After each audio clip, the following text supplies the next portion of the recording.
Next topic है हमारा transportation. तो ट्रांसपोर्टेशन क्या होता है? ट्रांसपोर्टेशन का मतलब होता है कि मतलब चीज़ें कैसे जाती है ना। तो मतलब किसी एक जगह से दूसरी जगह किसी चीज़ के जाने को हम क्या बोलेंगे? ट्रांसपोर्टेशन बोलते हैं। ठीक है, तो अब देखो ह्यूमन बींग्स में क्या होता है, ट्रांसपोर्टेशन काफ़ी ज़्यादा इंपॉर्टेंट है। ठीक है, क्यों?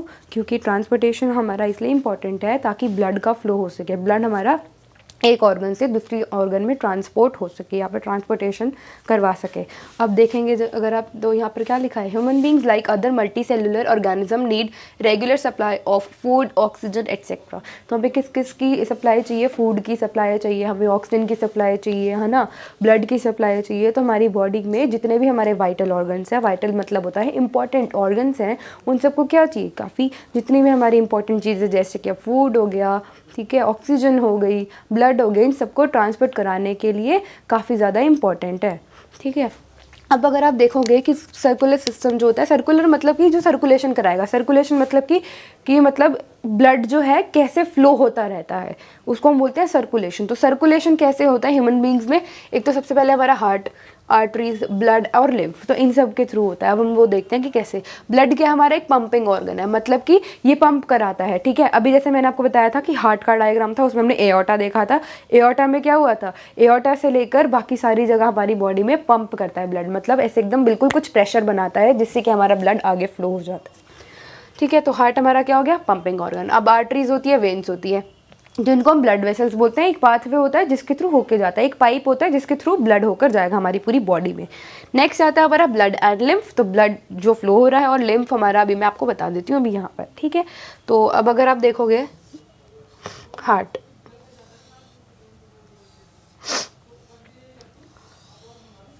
ऐसे होता है हार्ट हमारा, जिसमें यहाँ से निकल रही होती है पल्मनरी आर्टरी।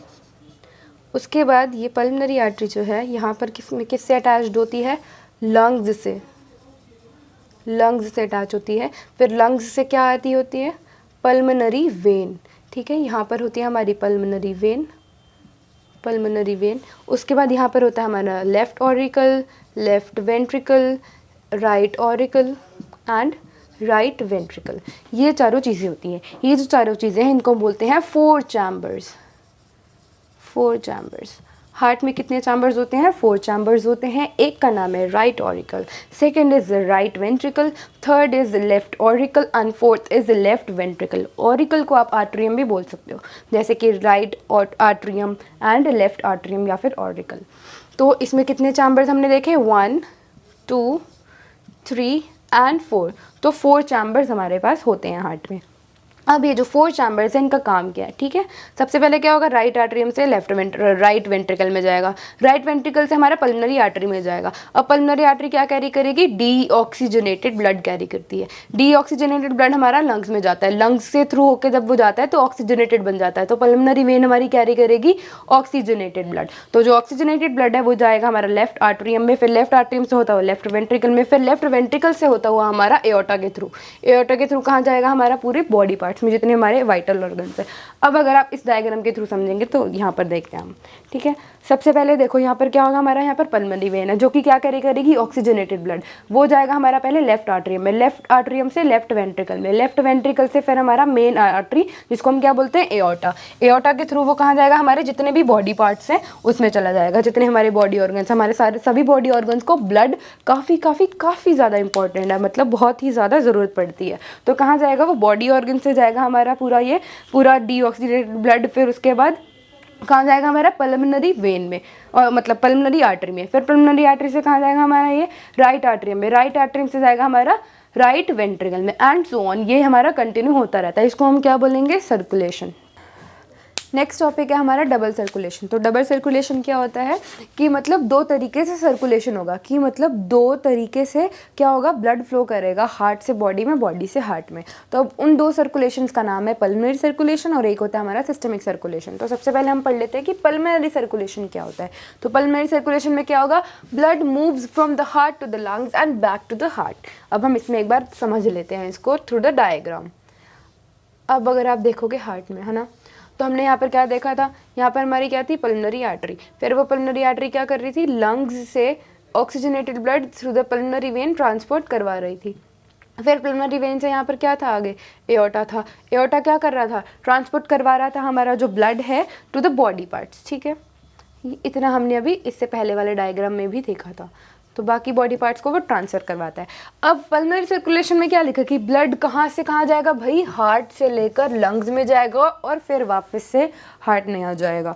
अगर आप देखोगे कि यहाँ पे क्या हुआ है हमारा, अभी हार्ट से कहाँ गया है, लंग्स में, तो इधर वाली साइड का क्या हुआ, ये हमारा पल्मोनरी सर्कुलेशन कहाँ जाना है, हार्ट से लंग्स में और फिर वापस से हार्ट में, हार्ट से लंग्स में, लंग्स से हार्ट में, हार्ट से कहाँ गया, लंग्स में, लंग्स से क्या गया, हार्ट में। तो इसको हम क्या बोलेंगे, पल्मोनरी सर्कुलेशन। नेक्स्ट आता है हमारा सिस्टमिक सर्कुलेशन। सिस्टमिक सर्कुलेशन में क्या हो रहा है, ब्लड जो है वो मूव कर रहा है हार्ट से लेकर पूरी जो बॉडी में जा रहा है। जैसे कि यहाँ वाला, अभी यहाँ पर क्या हुआ था, हार्ट में तो आ गया, अब हार्ट से कहाँ जाएगा, हार्ट से एओर्टा में, मतलब एओर्टा हार्ट का ही पार्ट है, तो एओर्टा से कहाँ जाएगा, बॉडी पार्ट्स में। तो ये हमारा क्या कहलाएगा, सिस्टमिक सर्कुलेशन। और ये वाला क्या कहलाएगा, हमारा पल्मोनरी सर्कुलेशन। ये काफ़ी ज़्यादा इंपॉर्टेंट है, बोर्ड एग्जाम में इसके बारे में पूरा आता है कि like what is double circulation, explain with the well label diagram. तो इसमें आपको हार्ट का डायग्राम बनाना होगा, वो भी एकदम अच्छे से लेबल करके उसमें डिनोट करना होगा कि सिस्टमिक सर्कुलेशन क्या है और पल्मोनरी सर्कुलेशन क्या है।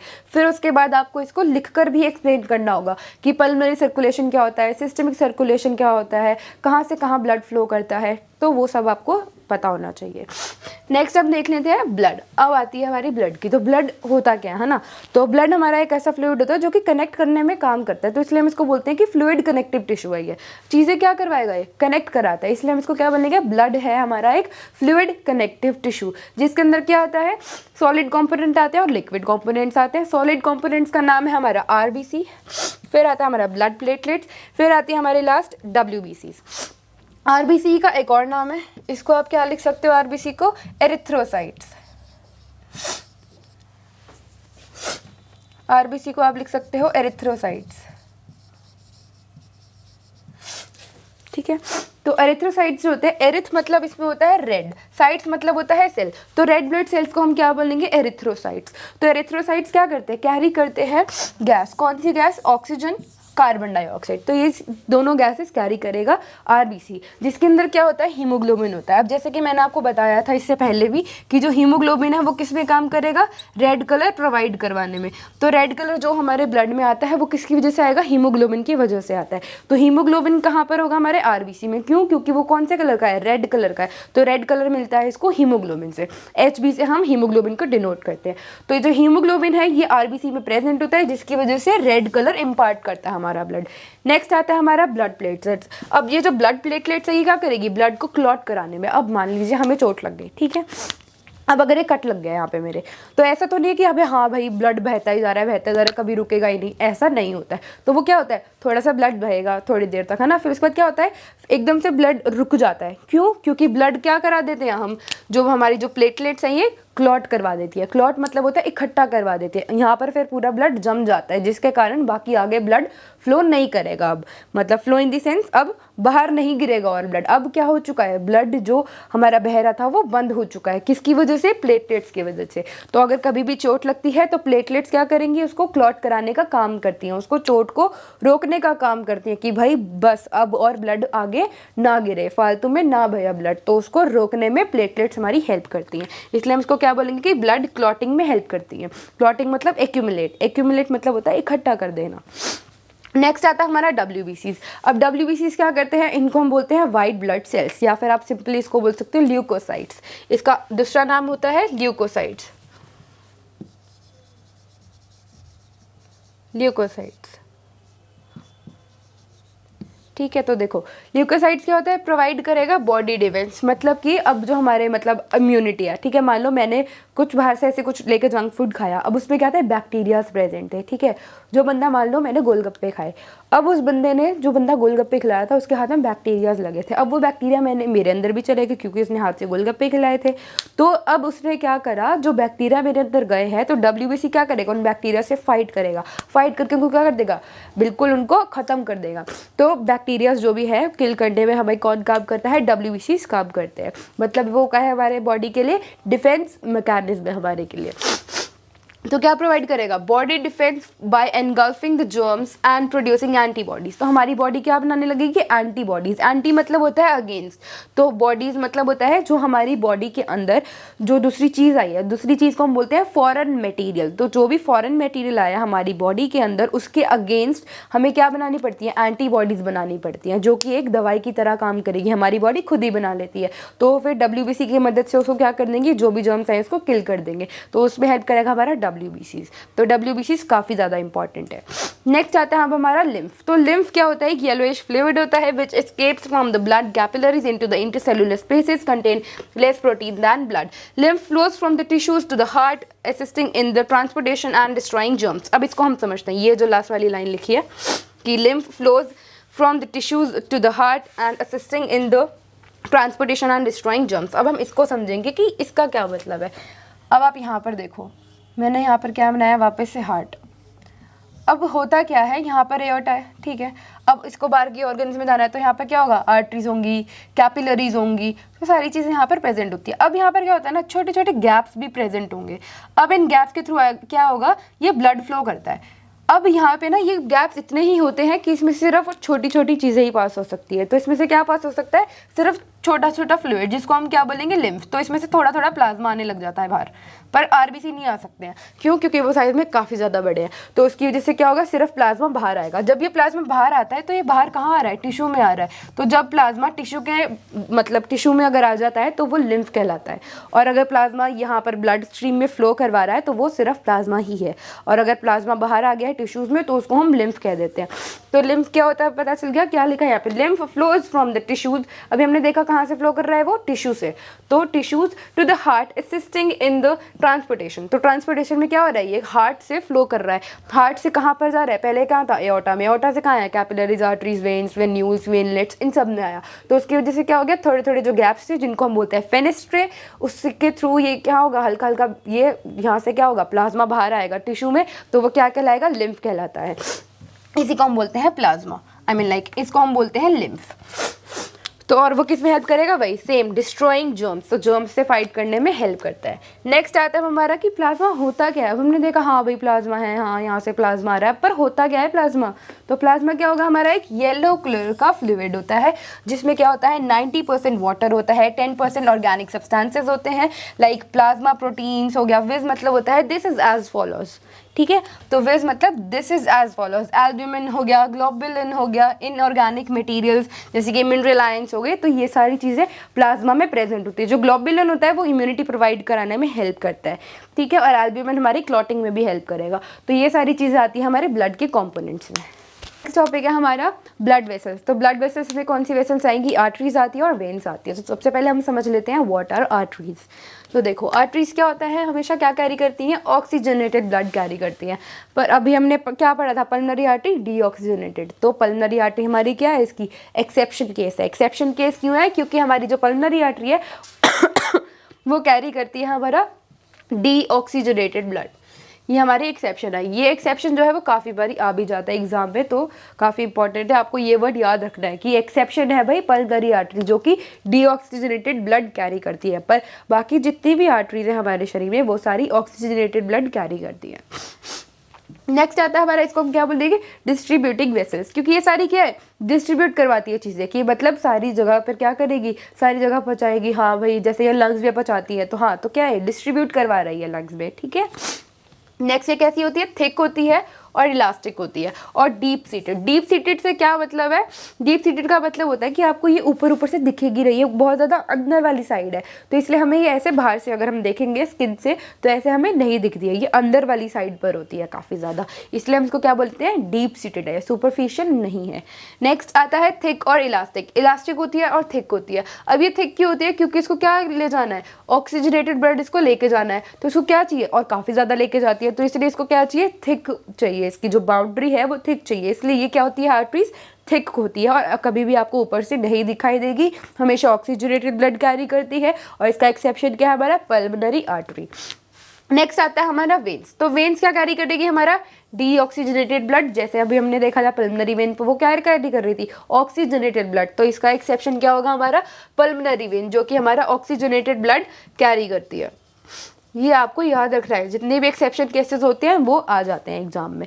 अब ये वाली क्या आती है हमारी डिस्ट्रीब्यूटिंग, ये क्या कर रही है कलेक्टिंग वेसल से, ये सबको क्या करेगी कलेक्ट करके किसी एक जगह पहुंचाती है। जैसे कि पल्मोनरी वेन ने क्या करा था, सारा ब्लड कहाँ पहुंचाया था, लेफ्ट वेंट्रिकल में पहुंचाया था, लेफ्ट ऑरिकल में पहुंचाया था, तो इसलिए इसको हम क्या बोलेंगे कलेक्टिंग वेसल्स बोलते हैं। और नेक्स्ट ये कैसी होती है, थिन होती है और लेस इलास्टिक, मतलब इलास्टिक कम होती है। और उसके बाद क्या है सुपरफिशियल, मतलब अगर आप देखोगे कि अगर जैसे हमारे हाथ में भी यहाँ पर नसें दिखती हैं हमें ब्लू ब्लू कलर की, तो वो क्या है हमारी वेन्स है, इसलिए हम उसको क्या बोलेंगे सुपरफिशियल है। सुपरफिशियल मतलब होता है जो आपको ऊपर से ऐसे ही दिख जाएगी, आपको मतलब ऐसे कुछ चीर फाड़ करने की जरूरत नहीं है, इसलिए हम इसको क्या बोलेंगे कि veins are superficial, arteries are deep seated, veins are less elastic and thin, whereas arteries are thick and elastic. This carries oxygenated blood, its exception is pulmonary artery, and this carries deoxygenated blood, the exception is pulmonary vein. So you need to remember this, very very important. Next क्या है हमारा, अब ये तो था हमारा transportation in human beings. अब हम आ जाते हैं ट्रांसपोर्टेशन इन प्लांट्स पर। तो प्लांट्स भी अब ट्रांसपोर्ट करते हैं, अब वो ब्लड तो नहीं होता था उसमें, तो अब कुछ चीज़ें तो ट्रांसपोर्ट होगी, उसमें क्या होता है फूड और वाटर, तो वो दो चीज़ें ट्रांसपोर्ट करवाता है। अब वो कैसे करवाता है वो हम देख लेते हैं। इसके पास क्या होते हैं, दो चीज़ें होती है, एक होता है जाइलम, एक को हम बोलते हैं फ्लोएम। वैसे ये दोनों को हम, जाइलम जो होता है हम इसको क्या बोल सकते हैं, ये क्या कैरी करेगा, वाटर कैरी करता है, और फ्लोएम क्या कैरी करता है हमारा, फूड कैरी करता है। जैसे यहाँ पे फोटोसिंथेसिस लिखा है ना, तो this carry product of photosynthesis, मतलब कि ये किस चीज़ में हेल्प कर रहा होगा, फूड को बनाने में और पहुंचाने में हेल्प करता है हमारा फ्लोएम। नेक्स्ट क्या है हमारा, अब ये वाटर कैरी कर रहा है, मिनरल कैरी कर रहा है, routes to the other part. अब क्या है यहाँ पर, अगर हमारा कोई यहाँ पर प्लांट है ना, मान लो ये कुछ प्लांट है, अब यहाँ पर क्या हो गया हमारे रूट्स प्रेजेंट होती है, तो रूट्स में हम क्या डालते हैं, पानी डालते हैं, तो जब हम इसमें पानी डालते हैं तो रूट्स की तरफ ये क्या कर लेती है, अब्जॉर्ब कर कर कर बाकी सारे लीव्स में पहुँचाएगा, और फिर बाकी जो भी फ्लावर्स वगैरह है उन सब में पहुँचाएगा।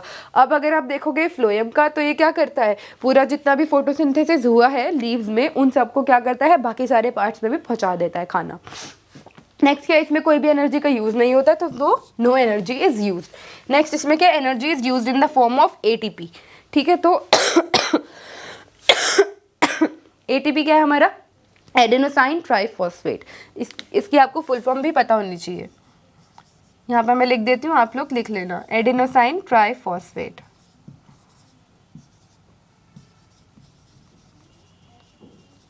एडेनोसाइन ट्राइफॉस्फेट, ठीक है, ये होती है हमारी एटीपी की फुल फॉर्म।